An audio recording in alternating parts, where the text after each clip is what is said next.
Hello, I'm Eric Bobrow, and it is my great pleasure to introduce to you a 20-minute demonstration by John Hallgarth of Contrabim of our new ARC5D estimating solution for ArchiCAD. In this little presentation, John takes a fascinating, complex project by Canadian designer Gerald Hoffman, a 10-story condominium on the beach in the Cayman Islands. This project has been systematically coded with quantity and cost information, and now, in the blink of an eye, John can get a cost estimate from the project. It's part of the magic that ARC5D allows you as an ArchiCAD user to do, to marry the strengths of ArchiCAD and your normal workflow with the power of Excel in a bidirectional systematic connection. I'm really excited that we've developed this product for you. For more information about ARC5D, which includes a quantity and cost estimating course, as well as the AMT plus C5D master template and an implementation coaching program, please go to archicadestimating.com. But now, sit back, watch closely as the magician runs through an amazing demonstration of ARC5D on a real project.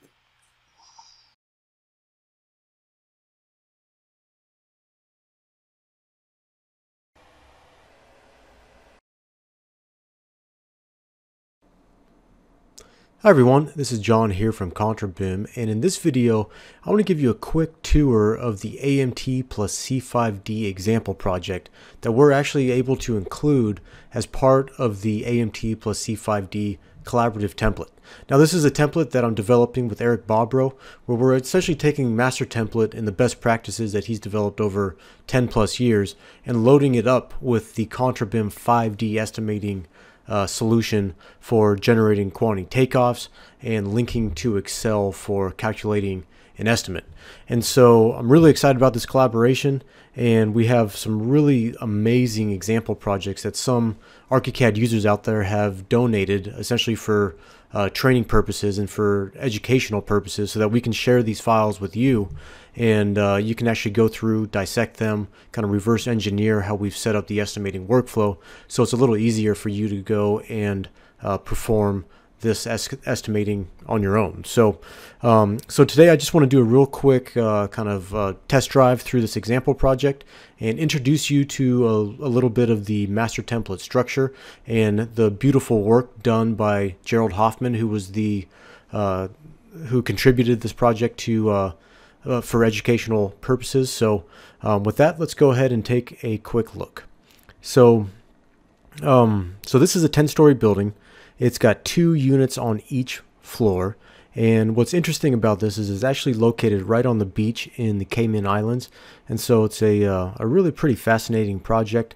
It has a long driveway approach with a parking structure on the ground level, as well as a kind of a second-story parking structure here that you access from this plaza level. It also has some ancillary space in a gymnasium right here up top. And then it's pretty much all residential from here, except for the lower level, which is parking, which continues right in. So what's great about this project is it has a wide range of different model elements that we can run through the Contrabim 5D estimating workflow. And so that's exactly what we're doing right now, is we're going through and applying the C5D product to this master template example project, and we're actually recording the entire process so that you can see exactly how this was put together, and then later replay this as you're going through it and get a little bit more instruction on how things were assembled. So let's take a look at some of the floor plans and sections so you get a little better idea of just the quality of this project and the excellent work that Gerald has completed on this project. So let me just open up here some of the floor plan clones, and let's just start by taking a look at the first floor plan. It's probably a good place to start. So here we go, it's loading up, and so here we can see that we have really 2 main sections of this building. Again, we have the ancillary building in the back with parking, as well as laundry services and a reception desk. On the first level, this is really a pretty common level in terms of the residential layout. It's split right down the middle with a partition wall, and we have a unit on both sides. Elevators are to the top left over here, and then stairwells on each side. So as we click through, our fifth floor here would be a pretty common floor plan that repeats between 1 and all the way up to the 10th floor. 10th floor is a little bit taller, but besides that, everything else is the same. So let's take a look at a section now. So this is a section through, actually this is through the elevators and the stairwell, but one thing that's interesting is that this is there's pile caps and some real deepened sections at the elevator pit. There are piles on this project, so we have some deep foundations that we will certainly be quantifying and pricing. And yeah, so we could just kind of pan up here to the roof and see that we have some raised metal seam roofing, which is nice. And what's really interesting about this project is there's a bunch of CAD image objects in here that are really detailed objects for some different coverings, such as the roofing that we were just looking at there, as well as I believe most of the windows and doors in this project are also CAD image, but nonetheless we can still do all the takeoffs on those, and so we'll run the reports just as if they were native ArchiCAD library parts. But it's there's just a lot of interesting things going on with this project. And one thing that's going to be intriguing is when we get to the point where we are looking at interiors. We are actually using hot link modules for the interiors on this project, so you can see the amount of detail in here, in terms of, you know, not just the typical casework that will go into the kitchens, but we have MEP services, a lot of ductwork.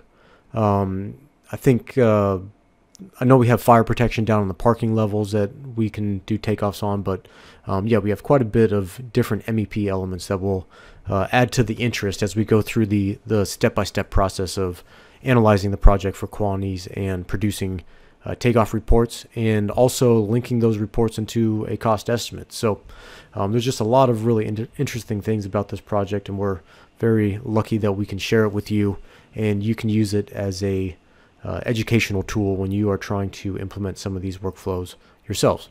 So this project is fully documented. It's got tons of great layouts, and so it's not just a good representation of the estimating workflow. It's also really just excellent all-around project for understanding how master template can be used. So master template developed by Eric is it's a very powerful template, and it's really great for architectural design.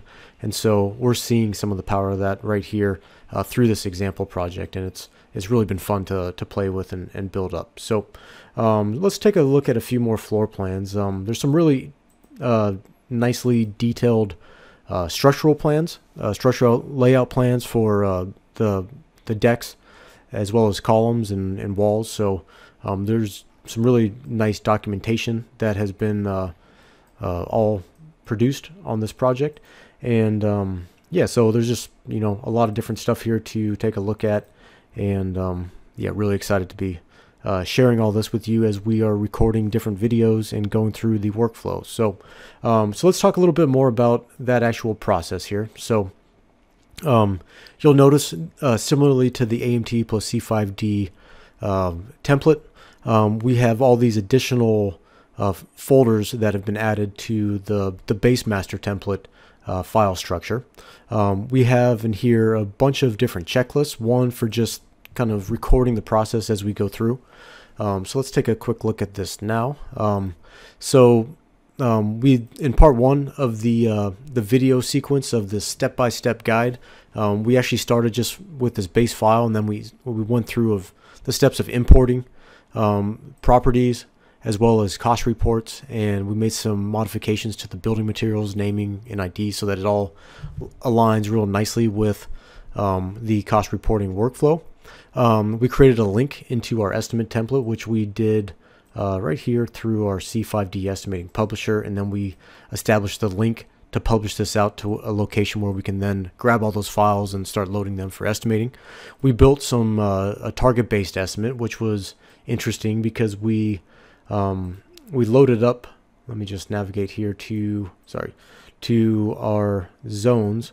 We loaded up some gross square footage zones with a lot of cost data that we used to drive the initial target-based estimate. You might have seen some of this in some of the previous webinars that we did.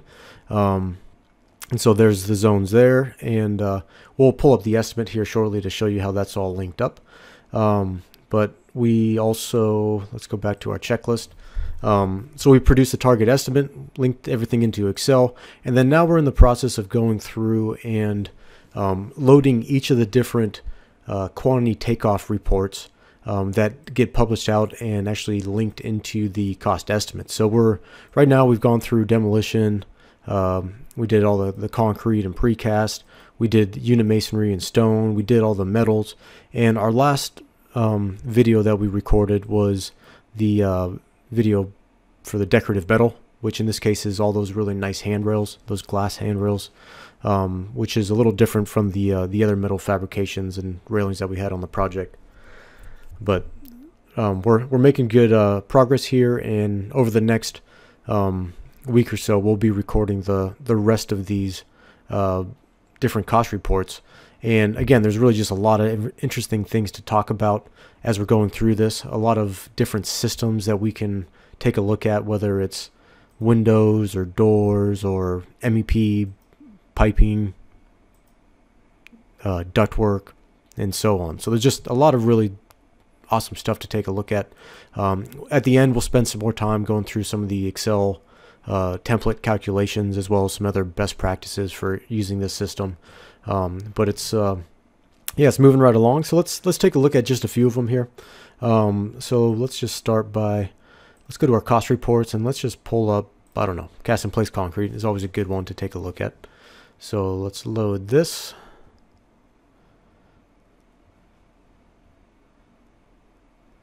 And right now I'm hiding almost all of my toolbars and palettes, so that's why we're getting this big nice screen to work with. But here we can see that we have everything nicely organized by a uniformat heading.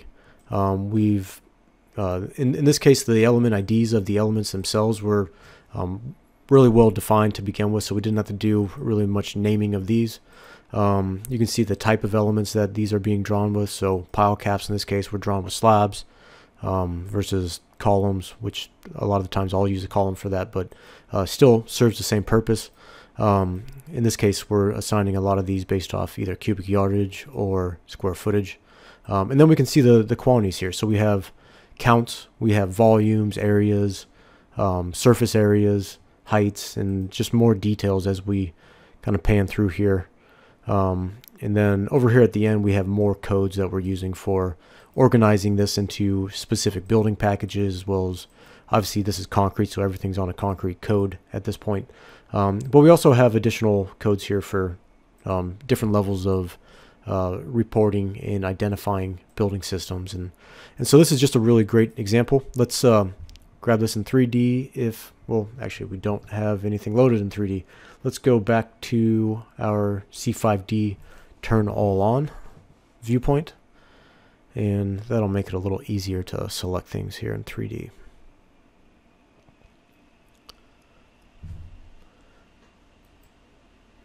Okay, so there we go. We brought back our entire model.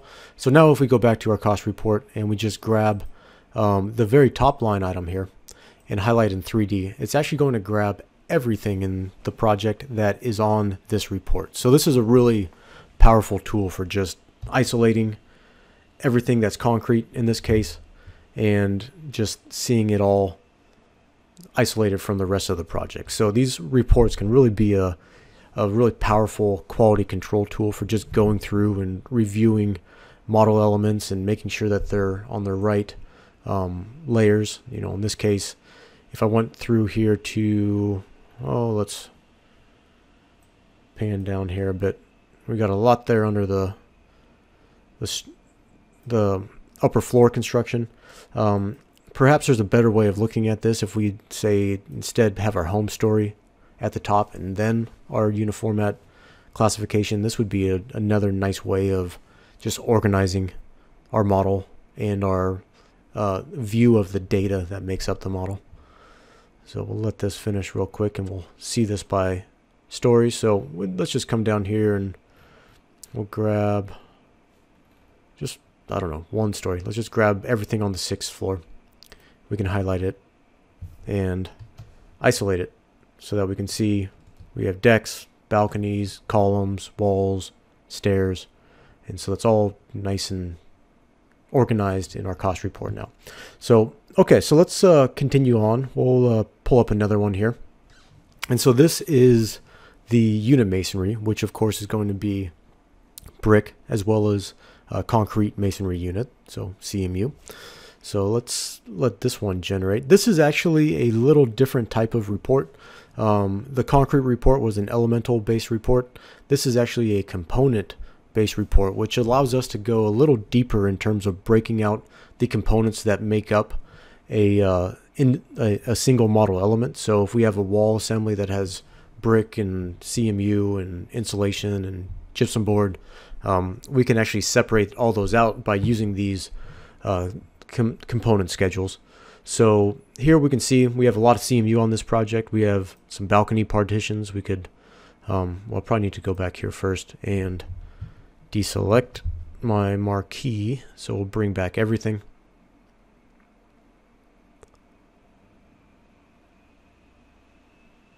We can go back to unit masonry here and then do the highlight. So there we go. We can see it's actually a lot more highlighted on there than I was anticipating. We might have had something highlighted from our previous selection.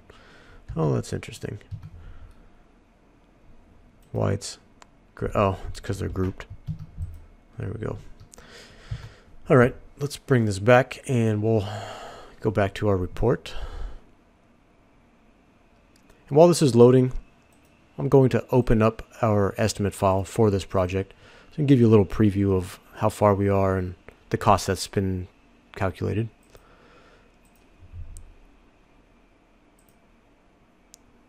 Okay, so we have elevator partitions, we have parapet walls. There's a lot of different CMU here, and we're just giving them unique identifiers that we're using as a heading here just by taking all those walls at the same time. Let's take a look at some other elements as well. Let's pull up our metal fabrications. Let's see what we have on here. So we have some metal balcony railings. We can highlight those and see exactly where those are. We have some metal stair railings, which, where are those? They are just taking place on those back two. So the rest of them, we'll have to see what's happening with the railings at the other stairs.